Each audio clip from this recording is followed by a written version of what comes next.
উত্তেজিত হবেন না। তিনি কি নবী নন? কে নবী নন? আমি মামলাটা সাজাচ্ছি। কি মামলা সাজাচ্ছেন? হ্যাঁ ভাই, হাসছেন হাসছেন, ভালো। Because I love you.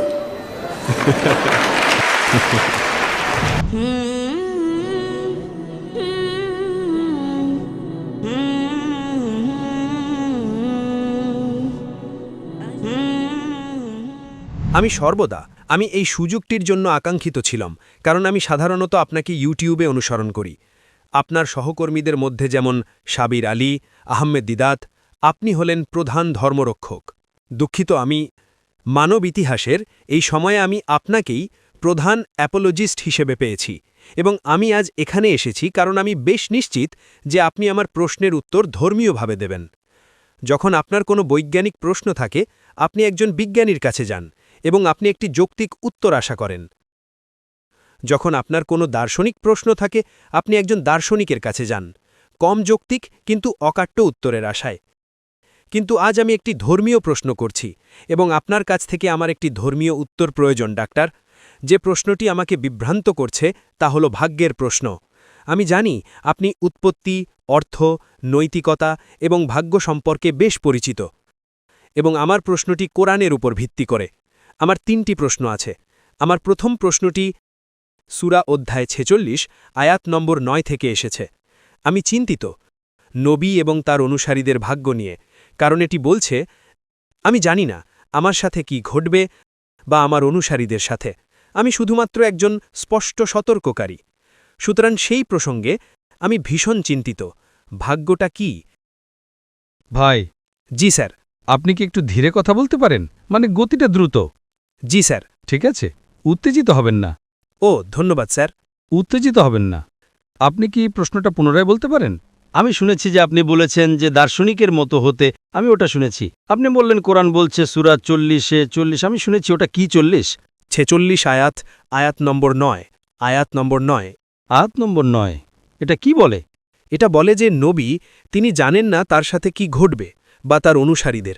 তিনি শুধুমাত্র একজন সতর্ককারী। ঠিক, তিনি শুধুমাত্র একজন সতর্ককারী। আমার প্রশ্ন এখন সেখান থেকেই উদ্ভূত। ভাগ্য কি? নবী এবং তার অনুসারীদের? ভাই প্রশ্নটি জিজ্ঞেস করেছেন, তিনি সূরা আহকাফ অধ্যায় 46 আয়াত নম্বর 9 উদ্ধৃত করছেন। আমি শুধু যাচাই করছি তার অনুবাদ সঠিক কিনা। মাঝে মধ্যে মানুষ ভুল অনুবাদ করে। 46:9 এটি বলে, বলো, আমি রাসূলগণের মধ্যে মৌলিক কিছু নই এবং আমি জানি না আমার সাথে কি করা হবে বা তোমাদের, আমি শুধুমাত্র তাই অনুসরণ করি যা আমার প্রতি ওহী করা হয়। এবং আমি একজন স্পষ্ট সতর্ককারী ছাড়া আর কিছু নই। হ্যাঁ স্যার। আপনার অনুবাদ এবং এটার মধ্যে পার্থক্য আছে। এখানে ভাগ্য শব্দটি উল্লেখ নেই। আমি কি এটা পড়তে পারি দয়া করে? আপনি কি পড়ছেন? অনুবাদটি। কে ওটা অনুবাদ করেছেন? আপনি কি আমাকে অনুবাদকের নাম দিতে পারেন? অনুবাদক? আমি শুধু মূলটা আরবিতে। আপনি কি আরবি বোঝেন? না, আমি আরবি বুঝি না। তো আমি যদি আরবিতে পড়ি সেটা আপনার কাছে দুর্বোধ্য মতো হবে, তাই না? আমি যদি আরবিতে পড়ি সেটা ঈশ্বরের বাণী। পুরো কোরআনে আরবি একই, বাইবেলের মতো নয় যেখানে বাইবেলের 2000 বিভিন্ন সংস্করণ আছে, মূল পাণ্ডুলিপি ভিন্ন। কোরআনে একটাই কোরআন আছে, কিন্তু অনুবাদ ভিন্ন হতে পারে। তাই আমি আপনাকে জিজ্ঞেস করছি কার অনুবাদ আপনি পড়ছেন। আপনি আমাকে বলছেন না। কাল আপনি বলবেন আমি সালমান রুশদির অনুবাদ পড়ব, তো আমি কি সেটা বিশ্বাস করব? আমার কাছে শুধু কোরআন আছে, আমি অনুবাদটা জানি না। এটা কি সাবির নাকি ইউসুফ আলীর? আপনি যদি না জানেন তার মানে আপনি গবেষণার লোক নন। আপনি গবেষণার লোক নন, আপনি একজন শিক্ষক। আপনি যদি একজন শিক্ষক হন এবং যদি আপনি না জানেন কে অনুবাদ করেছে, তবে এটা খুবই বাজে শিক্ষক, খুবই বাজে শিক্ষক। আপনি যদি কোনো বিষয় শেখাতে যান, আমি একজন মেডিকেল ডাক্তার, আমি একজন প্রচারক, আমি যদি বাইবেল থেকে উদ্ধৃতি দেই, আমি আপনাকে বলবো King James Version, New International Version, Douay Version, New World Translation. আমি আপনাকে বলে দেব আমি যা উদ্ধৃতি দেই আমি কিং জেমস ভার্সন থেকে উদ্ধৃতি দেই। বাইবেলে মূল পাণ্ডুলিপি ভিন্ন হয়, কোরআনে আরবি ভিন্ন হয় না, একই। কিন্তু যেহেতু আপনি আরবি জানেন না, আমরা অনুবাদের সাহায্য নিচ্ছি। আমি আপনাকে জিজ্ঞেস করছি কোন অনুবাদ? আপনি বললেন আমি জানি না। তো আপনি যদি না জানেন আপনি কিভাবে উদ্ধৃতি দিচ্ছেন? এটা কোরআন। এটা কোরআন নয়, কোরআন আরবিতে। কোরআন আরবিতে, ইংরেজিতে নয়। আপনি কি বুঝতে পারছেন? তো আপনি যদি কোনো অনুবাদ পান একজন অনুবাদকের যিনি সত্য নন, উদাহরণস্বরূপ আপনি বললেন আমি ডব্লিউ সেলের অনুবাদ করতে চাই, এখন সেল একজন খুবই অকাজের অনুবাদক। আপনি বুঝতে পারছেন তো? এই অনুবাদকরা কোরআনের ভুল অনুবাদ করেছে, আপনি বুঝতে পারছেন তো?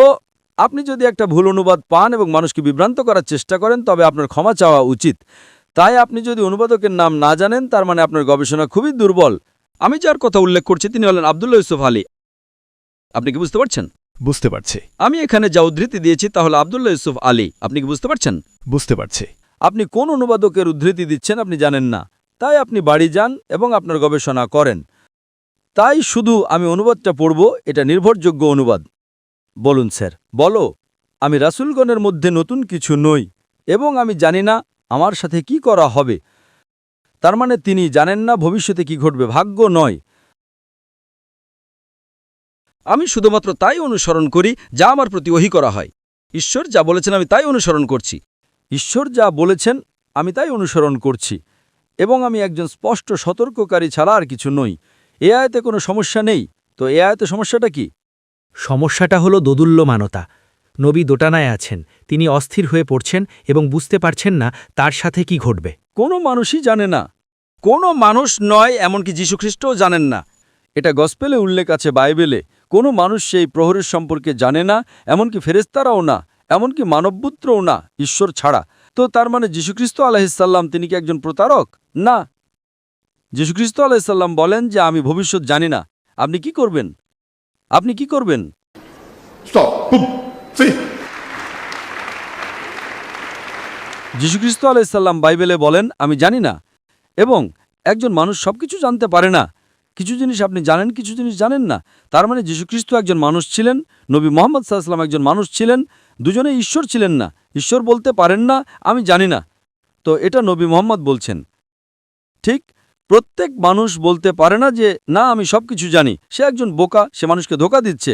এবং নবী মুহাম্মদ সাল্লাল্লাহু আলাইহি সাল্লাম, নবী মুহাম্মদ সাল্লাল্লাহু আলাইহি ওয়াসাল্লাম ওটা বলেছেন, নবী যিশু বাইবেলে বলেছেন। সমস্যাটা কি যদি তারা না জানে? তারা মানুষ। একজন মানুষকে ভবিষ্যৎ জানতে হবে না। সমস্যা, আপনি কি আমাকে বলতে পারেন কোনো মানুষ সবকিছু জানে? না। তার মানে আপনি বৈজ্ঞানিক নন, আপনি যৌক্তিক নন, আপনি বাইবেল জানেন না, আপনি কোরআন জানেন না। আপনি এখন কি করবেন? তিনি কি নবী নন? দুঃখিত, তিনি কি নবী নন? কে নবী নন? নবী সবকিছু জানেন না। এখানে পরিষ্কারভাবে উল্লেখ আছে আমি শুধুমাত্র তাই অনুসরণ করি যা আমার প্রতি ওহী করা হয়। নবী শুধুমাত্র সেই বিষয়গুলো জানেন যে সর্বশক্তিমান ঈশ্বর প্রকাশ করেন। সুতরাং এমন কিছু জ্ঞান আছে যা কোনো মানুষ জানে না, কিন্তু সর্বশক্তিমান ঈশ্বর একজন নবীকে বলেন, নবী মুহাম্মদ সাল্লাল্লাহু আলাইহি সাল্লাম কিংবা নবী, তো সেই জ্ঞান যা ভাই, আমি আপনার সাথে কথা বলছি, আমি আপনাকে উত্তর দিচ্ছি আর আপনি নিচের দিকে তাকাচ্ছেন আমি শুনছি স্যার। এবং আপনি অন্য কিছু পড়ছেন।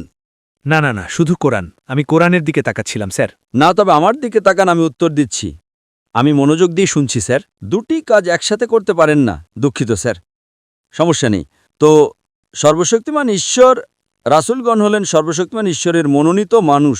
মনোনীত মানে তারা অসাধারণ, তারা মানুষ, তাদের মানবিক গুণাবলী আছে, কিন্তু তারা অসাধারণ। সর্বশক্তিমান ঈশ্বর তাদের সাথে কথা বলেন। তো যদি সর্বশক্তিমান ঈশ্বর কোনো রাসূলকে কোনো জ্ঞান দেন তার কাছে সেটা থাকে। তার কাছে সব জ্ঞান নেই, সব জ্ঞান শুধুমাত্র ঈশ্বরের আছে। পৃথিবীর কোনো মানুষের সব জ্ঞান নেই, এমনকি যীশুখ্রিস্ট আলাইহিস সালাম, এমনকি মুহাম্মদ সাল্লাল্লাহু আলাইহি সাল্লাম তারও না। যা কিছু ঈশ্বর তাদের কাছে প্রকাশ করেন তারা তা জানে। সেটাই এখানে বলা হচ্ছে, যা আমার কাছে প্রকাশ করা হয় আমি বলি। তো কিন্তু যদি তারা এমন কিছু জানে যা ঈশ্বর তাদের সাথে সরাসরি বলেন, তাদের রাসূল বলা হয়। তারা সাধারণ মানুষের ঊর্ধ্বে, তারা মানুষ, কিন্তু তারা শ্রেয়, কারণ ঈশ্বর তাদের কাছে সরাসরি ওহী পাঠান। ঈশ্বর আপনার আমার কাছে সরাসরি ওহী পাঠান না। আপনি বুঝতে পারছেন স্যার? তো রাসূলগণ হলেন মানুষের মধ্যে থেকে মনোনীত ব্যক্তি। যেমন যিশু তার উপর শান্তি বর্ষিত হোক, যেমন মুসা তার উপর শান্তি বর্ষিত হোক, যেমন নবী মুহাম্মদ সাল্লাল্লাহু আলাইহি ওয়াসাল্লাম তার উপর শান্তি বর্ষিত হোক। ঈশ্বর তাদের সাথে কথা বলেন, ঈশ্বর মানবজাতিকে পথ দেখানোর জন্য তাদের বার্তা দেন। কিন্তু তার মানে এই নয় যে তারা সবকিছু জানেন। তো এটা একটা ভুল ধারণা। আশা করি এটা পরিষ্কার হয়েছে। ঈশ্বরের সকল রাসূল তাদের ইলমে গায়েব নেই। ঈশ্বর যা তাদের বলেন, ঈশ্বর হয়তো তাদের কিছু বিষয় বলেন। ঠিক আছে, এখন কয়েক বছর পরে রোম জিতবে বা রোম পরাজিত হবে। ঠিক আছে, ঈশ্বর তাকে বলেছেন, তাই তার জ্ঞান আছে, কিন্তু সব কিছু নয়। আশা করি এটা প্রশ্নের উত্তর দিয়েছে। ধন্যবাদ, স্বাগতম। দ্বিতীয় প্রশ্নটি। ঠিক আছে, আমার 3টি প্রশ্ন আছে স্যার। আমি আপনাকে দেব, কোনো সমস্যা নেই। আমি আপনাকে ভালোবাসি, আমিও আপনাকে ভালোবাসি। সাধারণ নিয়ম হলো একবারে একটা প্রশ্ন, কিন্তু যেহেতু আমি আপনাকে ভালোবাসি আমি আপনাকে দ্বিতীয় প্রশ্ন করার সুযোগ দেব, সমস্যা নেই। ধন্যবাদ স্যার, আপনাকে স্বাগতম। আমাকে উদ্ধৃতি দেওয়ার অনুমতি দিন, তবে কোরআন থেকে উদ্ধৃতি দেওয়ার মতো আমি কোনো বিশেষজ্ঞ নই।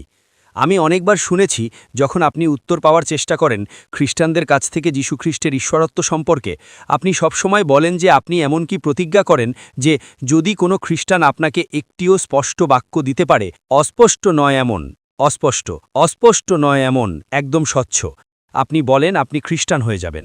আমাকেও একই মানদণ্ড ব্যবহার করার অনুমতি দিন, ঠিক সেই হুবহু শব্দের মানদণ্ড যা আপনি সাধারণত খ্রিস্টানদের জিজ্ঞেস করেন।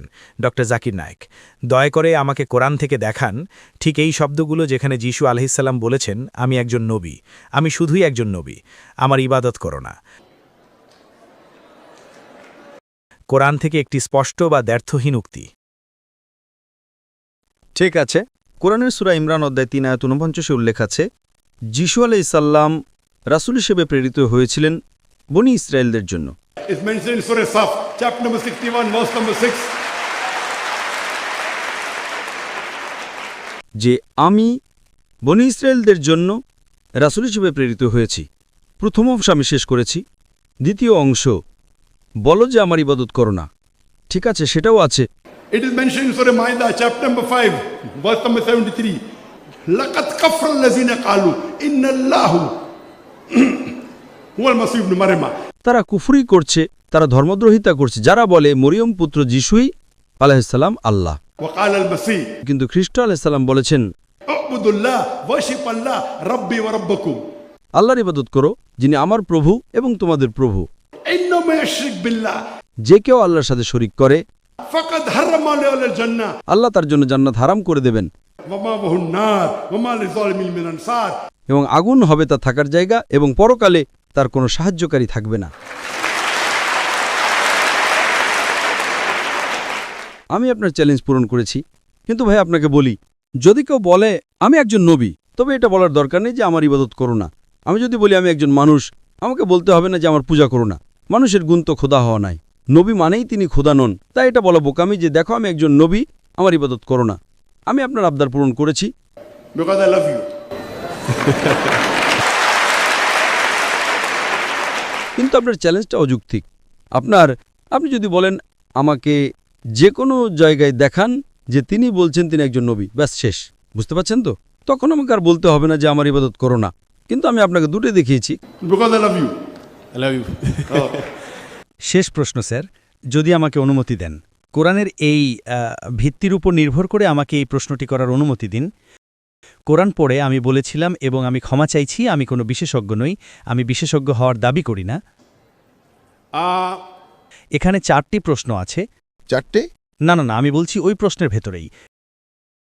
যিশু আলাইসাল্লাম কোথাও আমি বলতে পারি তিনি খোদা হওয়ার দাবি করেছেন। তিনি সেই দাবি, এমন কিছু উপাধি আছে যা শুধুমাত্র খোদা ব্যবহার করেন, সেগুলো একচেটিয়াভাবে খোদা ব্যবহার করেন। দুঃখিত ভাই, আমি আপনাকে পরিষ্কার শুনতে পাচ্ছি না। আপনি কি প্রশ্নটা আবার বলবেন? যিশু কোরআনে খোদা হওয়ার দাবি করেছেন? না, আমি বলেছি আমি আমার মামলা যুক্তি সাজাচ্ছি, তারপর প্রশ্ন করব স্যার। দুঃখিত, আমি মামলাটা সাজাচ্ছি। মামলা সাজাচ্ছেন? তারপর একটি প্রশ্ন করব। ঠিক আছে, তাহলে আপনার মামলাটা কি মামলা সাজাচ্ছেন? আপনি একজন প্রফেসর স্যার, আপনি জানেন আমাকে মামলা সাজাতে হবে। I'm not professor, I'm a student. No, you aren't. Allow me, please. কোরআন কে আমাদের বিচারক? উদাহরণস্বরূপ প্রথম প্রশ্ন, কে আমাদের বিচারক? কোরআন বলে, কোরআন অধ্যায় 22 আমি জানি, আয়াত 6 বলে যে, আয়াত 56-57 আমি যদি ভুল উদ্ধৃতি দেই দয়া করে আমাকে জানাবেন। এটা বলে তিনি আমাদের বিচারক। এবং তারপর আমাদের খ্রিস্টান শিক্ষায় যিশু আলাইসাল্লাম দাবি করেন যে তিনিই বিচারক, ম্যাথিউ 25:30-31। দ্বিতীয়টি, আল্লাহ আরেকটি নাম ব্যবহার করেন, তা হল সত্য। সত্য কে? কোরআন অধ্যায় 22 আয়াত 6 বলে আল্লাহ হলেন সত্য। যিশু আলাইসাল্লামও জন 14:6 একই দাবি করেন যে তিনি সত্য। তৃতীয়টি, কোরআন বলে কেউ ঈশ্বরের সাথে মহিমা ভাগ করতে পারে না, ঈশ্বর তার মহিমা কারো সাথে ভাগ করেন না। কোরআন 57, কোরআন অধ্যায় 57 আয়াত 1। আপনি কি তৃতীয় অংশটা আবার বলতে পারেন? এটা বলেছে যে ঈশ্বর তার মহিমা কারো সাথে ভাগ করেন না। ঈশ্বর তার মহিমা কারো সাথে ভাগ করেন না, এটা কোরআনে লেখা আছে অধ্যায় 57 আয়াত নম্বর 1। এটা বলে আকাশ এবং পৃথিবী ঈশ্বরের মহিমা ঘোষণা করে। আপনি যখন ঈশাই বইয়ের ৪২ অধ্যায় ৮ নম্বর আয়াত দেখেন, ইয়াহুয়ে বলেন তিনি তার মহিমা কারো সাথে ভাগ করেন না, কিন্তু যিশু আলাইসাল্লাম জন ১৭:৫-এ আসেন যে তিনি পিতার সাথে মহিমা ভাগ করছেন। চতুর্থটি, তারপর একটি প্রশ্ন করব, কে মৃতদের জীবিত করবে? এটা শুধুমাত্র আল্লাহই করেন। আপনি কি চতুর্থ প্রশ্নটা আবার বলতে পারেন? চতুর্থটি বলে কে মৃতদের জীবিত করে? কোরআন অধ্যায় ২২ আয়াত ৭, আল্লাহই একমাত্র যিনি এটা করেন, এবং তারপর যিশু আলাইসাল্লাম দাবি করেন তিনিও মৃতদের জীবিত করেন। জন বইয়ের অধ্যায় ৫ ২৫ থেকে ২৯-এ। এখন প্রশ্ন হল, একজন সাধারণ নবী কি এটা দাবি করতে পারেন? ভাই একটি প্রশ্ন করেছেন, 4টি বিষয় তিনি দাবি করেছেন কোরআন থেকে এবং উত্তর দিচ্ছেন বাইবেল থেকে। যদি আপনি কোরআন থেকে উদ্ধৃতি দিয়ে কোরআন থেকে উত্তর দেন তবে তার গুরুত্ব থাকে, কারণ আমি এবং মুসলমানরা বিশ্বাস করি কোরআন ঈশ্বরের বাণী। আমি বাইবেলকে ঈশ্বরের বাণী বলে বিশ্বাস করি না। বাইবেল শব্দটা মূল শব্দ এসেছে বিবলস থেকে। আমার মতে বাইবেল কি? আমি বাইবেলের একজন ছাত্র। বাইবেলে সর্বশক্তিমান ঈশ্বরের কিছু কথা আছে, নবীদের কথা আছে, ঐতিহাসিকদের কথা আছে, আবার পর্নোগ্রাফিও আছে। পর্নোগ্রাফি উদাহরণস্বরূপ, যদি আমাকে পাবলিকের সামনে ইজিকিয়া ২৪ অধ্যায় ২৪ আয়াত ২৪ পড়তে বলেন, এবং এমনকি যদি আপনি $1 মিলিয়ন দেন, যদি আপনি ডাক্তার জাকিরকে বলেন বাইবেল ২৪ অধ্যায় ২৪ আয়াত ২৪ পড়ো, আমি $1 মিলিয়ন দেব, Not shillings, huh? Million shilling, $1 million.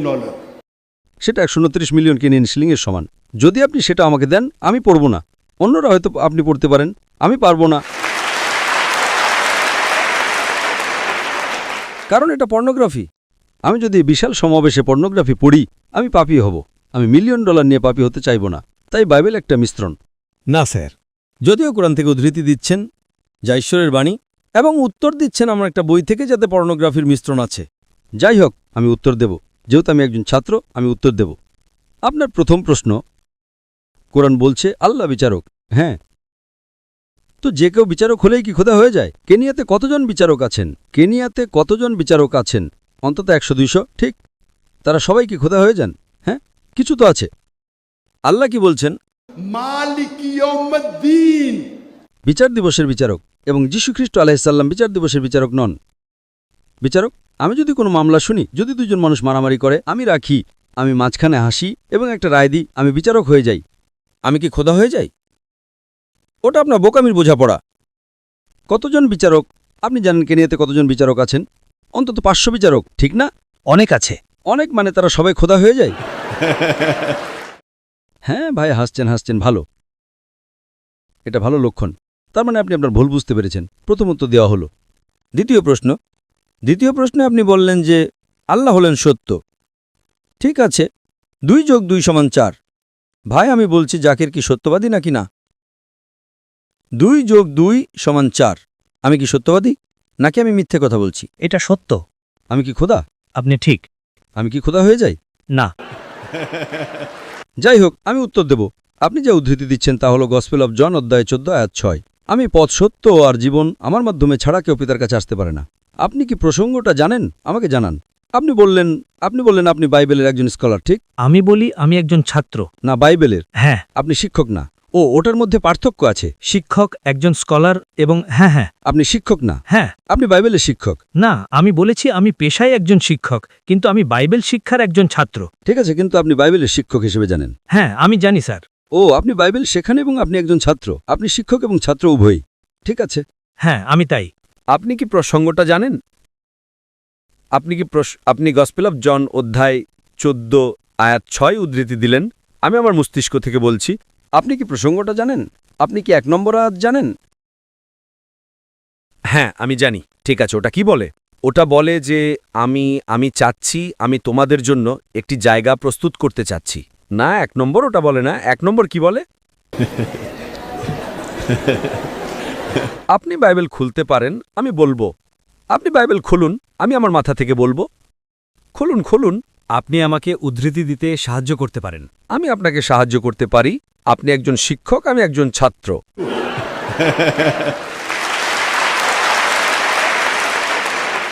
না, মাঝে মধ্যে ছাত্র শিক্ষককে সাহায্য করে। প্রসঙ্গ জানতে হলে আপনাকে ১ নম্বর আয়াতে যেতে হবে। গসপেল অব জন অধ্যায় ১, গসপেল অব জন অধ্যায় ১৪ আয়াত ১ বলে, যীশুখ্রিস্ট আলাইহিস সালাম বলেন, যদি তোমরা বিচলিত হও, বিচলিত হইও না। যদি তোমরা ঈশ্বরে বিশ্বাস করো, তবে আমাতেও বিশ্বাস করো। ওটা আয়াত 1। এটা চলতে থাকে। আমার পিতার বাড়িতে, সেখানে আমার পিতার প্রাসাদে অনেক কক্ষ আছে। যদি তা না হতো আমি তোমাদের বলতাম না। পরের আয়াত, আমি সেখানে যাই তোমাদের জন্য একটি স্থান প্রস্তুত করতে, কারণ আমি যেখানে যাই তোমরা জানো। Then Thomas comes. তারপর থমাস আসে, আয়াত 4। তোমরা জানো আমি কোথায় যাই। থমাস, আপনি থমাসকে চেনেন? হ্যাঁ, আমি তাকে চিনি। থমাস আয়াত 5 বলে, আমি জানি না তুমি কোথায় যাও, আমাকে পথ দেখাও। তখন যীশুখ্রিস্ট আলাইহিস সালাম বলেন, আয়াত 6, গসপেল অফ জন অধ্যায় 14, আমি পথ, সত্য এবং জীবন, কেউ আমার মাধ্যম ছাড়া পিতার কাছে আসতে পারে না। আমি এটার সাথে একমত। প্রতিটি নবী তার সময়ে তিনি ছিলেন পথ, সত্য এবং জীবন। ওই নবীর মাধ্যম ছাড়া কেউ ঈশ্বরের কাছে আসতে পারত না। মুসা আলাইহিস সালামের সময়ে মুসা আলাইহিস সালাম ছিলেন পথ, সত্য এবং জীবন। মুসা আলাইহিস সালামের মাধ্যম ছাড়া কেউ ঈশ্বরের কাছে আসতে পারত না। যিশু আলাইহিস সালামের সময়ে আমরা 100% একমত, তিনি ছিলেন পথ, সত্য এবং জীবন। কেউ সর্বশক্তিমান ঈশ্বরের কাছে আসতে পারত না যীশুখ্রিস্ট আলাইহিস সাল্লামের শিক্ষার পথ ছাড়া। আজ নবী মুহাম্মদ সাল্লাল্লাহু আলাইহি সাল্লামের সময়ে নবী মুহাম্মদ সাল্লাল্লাহু আলাইহি সাল্লাম হলেন পথ, সত্য এবং জীবন। মুহাম্মদ সাল্লাল্লাহু আলাইহি সাল্লামের শিক্ষার মাধ্যম ছাড়া কেউ সর্বশক্তিমান ঈশ্বরের কাছে আসতে পারে না। প্রতিটি রাসূল তার সময়ে তিনি ছিলেন পথ। সমস্যা কোথায়? What is the problem? তিনি কোথায় বলছেন আমি খোদা? সমস্যাটা কি? দ্বিতীয়টার উত্তর দেওয়া হলো। তৃতীয় উত্তর দেওয়া হয়েছে কি না? এমনকি আমি সত্য কথা বলি, তাই বলে কি আমি খোদা হয়ে যাই? না। প্রশ্ন নম্বর 3, কেউ ঈশ্বরের মহিমা ভাগ করতে পারে না। ঠিক, সত্য স্যার। কেউ ভাগ করতে পারে না যতক্ষণ না ঈশ্বর কাউকে দেন। যদি ঈশ্বর তার ক্ষমতা দেন, তার ক্ষমতার অংশবিশেষ, উদাহরণস্বরূপ মৃতকে জীবিত করা। ওটা পরের প্রশ্ন, বা যাই হোক, ঈশ্বর অলৌকিক কাজ করেছেন। আপনারা জানেন মুসা আলাইহিস সালাম সাগর ভাগ করেছিলেন। কে করেছিলেন? মুসা আলাইহিস সালাম করেছিলেন। মুসা আলাইহিস সালাম সাগর ভাগ করেছিলেন। কে করেছিল? মুসা। তিনি শক্তিশালী ছিলেন? তার কি ঈশ্বরের ক্ষমতা ছিল? ঈশ্বর মুসা আলাইহিস সালামের মাধ্যমে একটি অলৌকিক কাজ করেছিলেন। আপনি কি বুঝতে পারছেন? আপনি বুঝতে পারছেন কি না? আমি বুঝতে পারছি স্যার। সাগর ভাগ করা। তাই যত অলৌকিক কাজ করা হয়েছিল তা নবী করেননি, তা করেছিলেন সর্বশক্তিমান ঈশ্বর। কোরআন সেটা বলে এবং বাইবেল সেটা বলে। তাই যত অলৌকিক কাজ করা হয়েছিল তা ঈশ্বরের দ্বারা রাসূলের মাধ্যমে করা হয়েছিল। ওটা আপনার 4টে প্রশ্নের উত্তর দেয়। এবং পঞ্চম প্রশ্ন, মৃতকে জীবিত করার। এবং যদি আপনি বলেন মৃতকে জীবিত করা তাকে খোদা বানায়, যীশুখ্রিস্ট আলাইহিস সাল্লাম কি করেছিলেন? একটি মৃত মানুষকে জীবিত করেছিলেন। ঠিক, কোরআন সেটা বলে, বাইবেলও সেটা বলে। মুসা আলাইহিস সালাম কি করেছিলেন? তিনি একটি লাঠি ছুঁড়েছিলেন। তিনি উদ্ভিদ জগৎকে প্রাণী জগতে রূপান্তর করলেন। লাঠিটি একটি সাপ হয়ে গেল। কোনটা বড় অলৌকিক কাজ? উদ্ভিদ জগৎ থেকে একটি লাঠি প্রাণী জগতে জীবন দিলেন এবং জগৎও পরিবর্তন করলেন। বড় অলৌকিক কাজ। এটা কি তাকে খোদা বানায়? না। অলৌকিক কাজ কোনো পরীক্ষা নয়। যীশুখ্রিস্ট আলাইহিস সালাম বলেন, অনেক ভণ্ড খ্রিস্ট এবং ভণ্ড নবী আসবে। গসপেল অফ ম্যাথিউ অধ্যায় 24 আয়াত 24, অনেক ভণ্ড খ্রিস্ট এবং ভণ্ড নবী আসবে, এবং যদি সম্ভবত তাহলে তারা খুব নির্বাচিতদেরও ধোঁকা দিত। তাই অলৌকিক কাজ কোনো পরীক্ষা নয়। তার মানে আপনি আপনার বাইবেল পড়ছেন না। অলৌকিক কাজ কোনো পরীক্ষা নয়। যত অলৌকিক কাজ করা হয়েছিল তা সর্বশক্তিমান ঈশ্বরের দ্বারা রাসূলগণের মাধ্যমে করা হয়েছিল। Hope that answers all your 4 questions. কৃতজ্ঞ। তো 6টি প্রশ্নের উত্তর দেওয়া হলো, প্রথম 2টি এবং পরের 4টি। হ্যাঁ, শেষটা। আমরা অন্য মানুষদের সুযোগ দেব। আমি আপনাকে ভালোবাসি তার মানে এই নয় যে অন্যরা বলবে যে ডক্টর জাকির অবিচার করছেন। একজন মানুষকে 6টি প্রশ্ন করার সুযোগ দিচ্ছেন। আমি আপনাকে ভালোবাসি, এটা আলাদা, কিন্তু তখন অন্যরা আমাকে দোষারোপ করা শুরু করবে।